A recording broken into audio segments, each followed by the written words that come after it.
Have you ever wondered why is it that we can eat something and despite the fact that we just ate, we have plenty of body fat, just a few hours later, we're hungry again? You ever wondered that? I know I did. Well, there's a hormone in your body responsible for that, and that hormone is called ghrelin. Now, ghrelin is often referred to as the hunger hormone, and it is produced in the stomach, especially the fundus, and its job is to signal hunger to the brain. Now, ghrelin, this hormone is typically it will rise when your body needs energy, you get hungry, but it will drop after you have consumed food. This is why it's often referred to as the hunger hormone.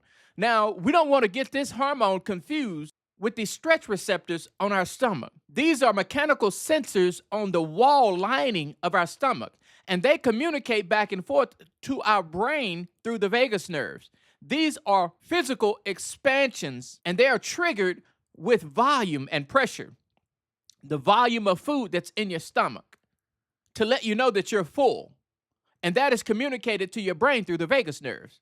And so your brain gets the signal that there is fullness through the volume of food that's in your stomach. That's mechanical satiety. Ghrelin is hormonal signaling. So we don't want to get those two confused. So ghrelin rises when your stomach is empty, your blood pressure drops, and it's been several hours since you've eaten. So when you do eat, the stretch receptors are activated and ghrelin begins to drop. So you can see how these two work in concert with each other. But one of the things that I want you to notice is that all of these signals from leptin, which we talked about in our other video, on the video about leptin, ghrelin, has a signal to the brain. These stretch receptors have a signal to the brain. Everything is communicating back and forth to the command center, the brain of your body. But these stretch receptors and ghrelin are related, but they're not the same system. So we don't want to get those two confused. But I want you to notice how ghrelin, when it's functioning properly, it rises when your stomach is empty and it drops when you have eaten. And so there's a smooth rhythm. It's functioning as it's supposed to. So what disrupts this rhythm? Blood sugar spike. Well, what causes blood sugar spike? Ultra processed food, poor sleep, insulin resistant, chronic dieting. Wait a minute, chronic dieting? What is all that all about? What I mean by that is these caloric deficit diet, through these calorie counting diets. Because what's happening when you're on these calorie counting diets and how that affects ghrelin is you're creating a situation where you're restricting the number of calories coming into the body. And over time, a long-term aggressive calorie deficit creates the perfect situation to throw ghrelin out of balance. This is what happens when the yo-yo dieting. This is why that happens. And we're constantly trying to lose weight. So we're constantly sticking with this diet and it's not working. I want you to imagine this.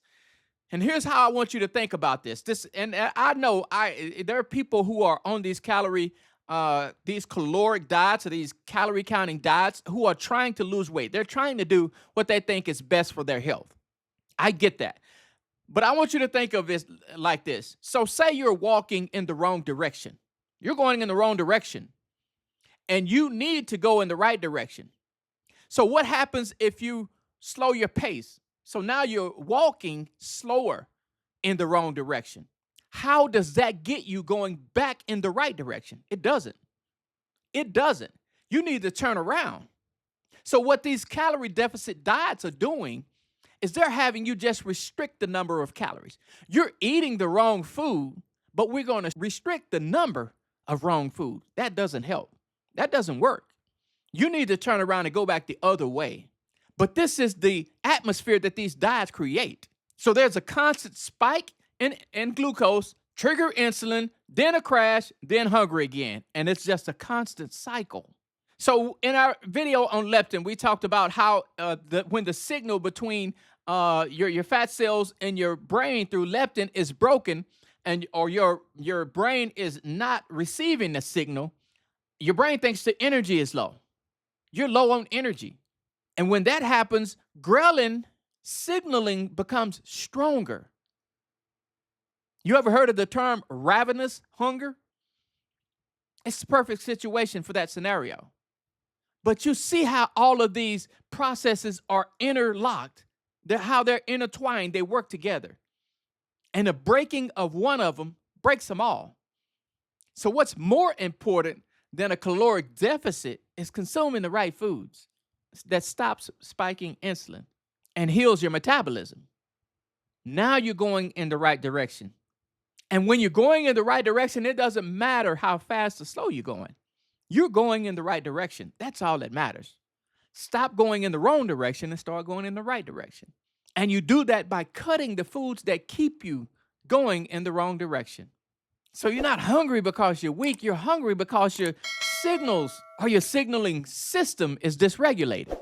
So I hope that helps. Now, I'll cover this and a lot more in this video here, so I would like for you to watch that. Don't forget to like the video and subscribe to my channel. I really appreciate your time. Thank you for watching. Bye for now.